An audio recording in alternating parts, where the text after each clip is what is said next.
You're good at this. But look me in the eye and tell me anyone could have done worse. We just got our ass kicked by fire. You know how much water it takes? Many gallons. 1,900 gallons to grow a pound of almonds. Yeah. Bill Maher destroys woke Gavin Newsom on live TV, and it wasn't without reason.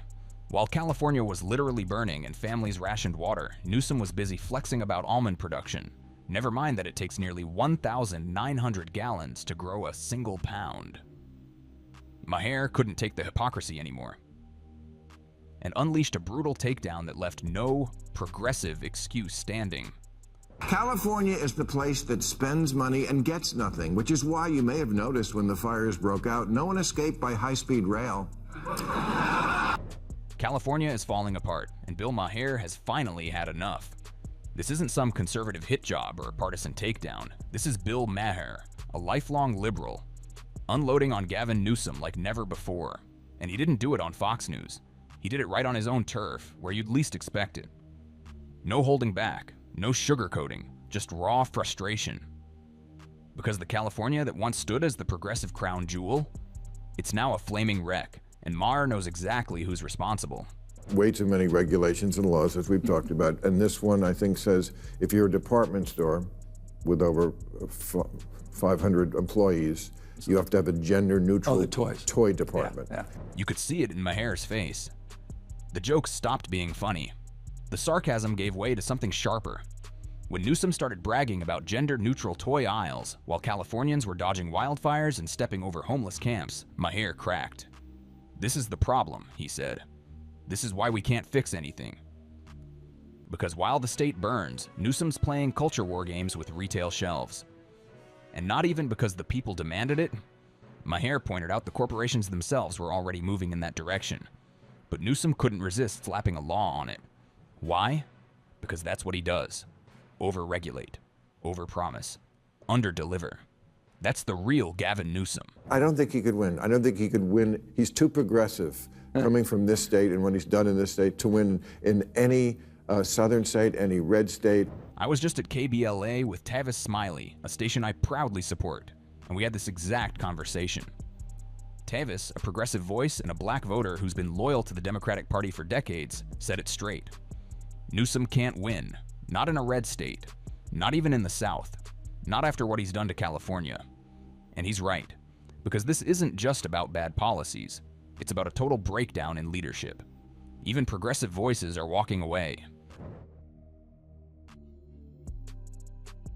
Governor Newsom said the local folks are trying to figure that out. Yeah, you got to do that before the fire. Let's talk about what really broke people's trust. During the LA wildfires, where was Newsom? The National Guard didn't show up on time. Emergency coordination was a joke, and it wasn't just wildfires.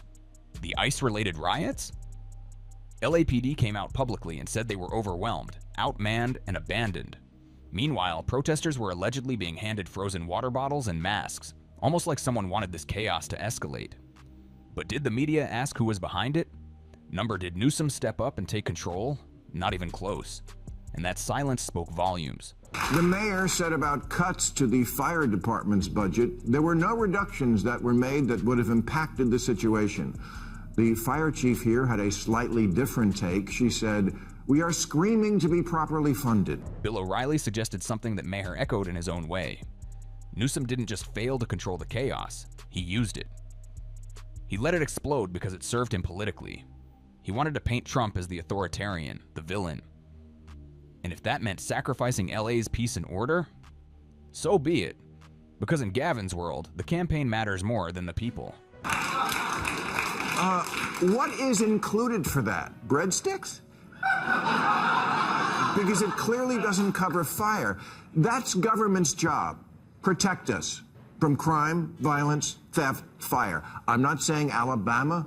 The cities were burning, people were scared, and instead of calming things down, he made it about himself. Tough guy act, complete with fake bravado. But within days, the pressure got too real. Social media erupted. Even his own base started questioning him. And what did he do? I feel like this country is divided into owners and healers. People think you can own the other side. Yeah, well, Gavin Newsom owned DeSantis. Yeah. DeSantis destroyed Gavin Newsom. The disappointment from this act cuts deeper because it's coming from people who wanted to believe in him. Maher isn't some random critic. He once defended Newsom, backed his ideas, even called him one of the good ones. But that was before the state spiraled into bureaucratic madness and dangerous instability. Now, he's using his platform to call it out.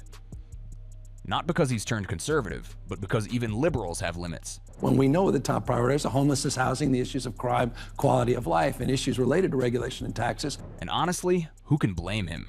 California is supposed to be a symbol of progress, innovation, freedom. But under Newsom's watch, it's turned into a warning sign for the entire country. Sky-high taxes, rampant homelessness, crime skyrocketing in cities that once felt safe, and a governor who's more interested in podcasting and rehearsing for 2028 than actually governing the state. We don't get our shit together, we're going to be a permanent minority. I agree. This isn't some isolated frustration. This is a tide turning. Maher voiced what millions are already feeling, that Gavin Newsom is the face of a Democratic Party that's completely lost touch. While people struggle, he lectures. While cities burn, he plays culture hero. And now, even his own side is starting to call it what it is: failure wrapped in progressive packaging. And I just felt there was a little timidity in our party. And I thought we needed to call this stuff out. These guys are being on a banning binge across this country. Which brings us to the big, flaming elephant in the room. The Democratic brand is in full meltdown mode, and guess who's standing on top of the ashes, smiling for the cameras? Yup, Gavin Newsom. The Democratic brand is toxic right now. It's one thing to make noise, but you also have to make sense. And I think with this podcast and having the opportunity to dialogue with people I disagree with, it's an opportunity to try to find common ground. And here's the wild part. Newsom himself admitted it. Said on record, the Democratic brand is toxic right now. And for once, he's actually right. The problem? He is the toxicity. He's not some innocent bystander watching the train wreck. He's the guy pulling the levers, making sure it derails right on time.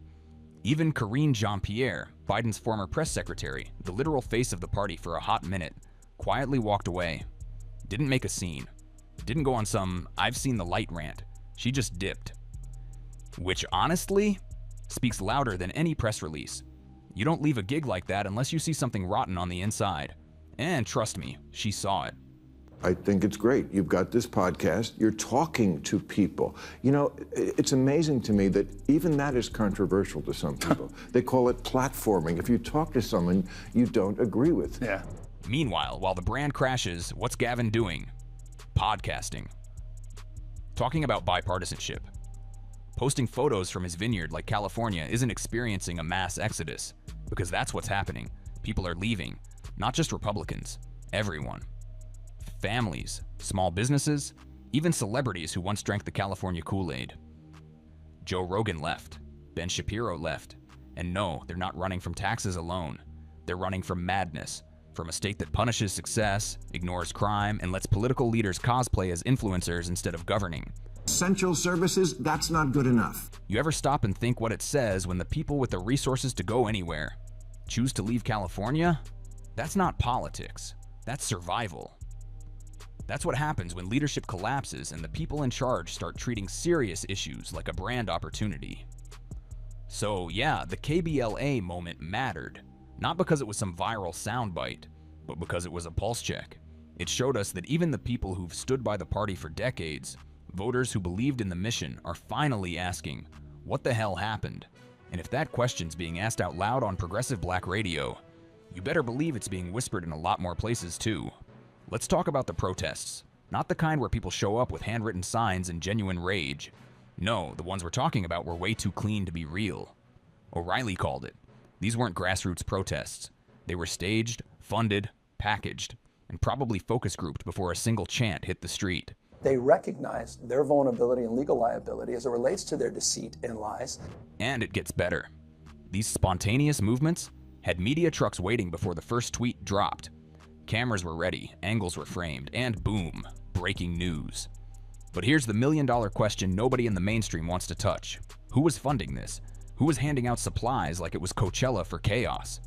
Because someone was coordinating it. And while there's no smoking gun, the silence from Newsom's office says plenty. No condemnation, no real investigation, just awkward distance. You don't need a conspiracy board with red yarn to see the pattern. If this wasn't direct support, it was tolerated support. And that's where things get dangerous, because it stops being about messy governance and starts looking like calculated manipulation. Letting the city burn a little so you can play the I stood up to Trump card? That's not strategy, that's betrayal. And people noticed. If you're tired of fake leadership and real consequences, hit that subscribe button. Because we're just getting started.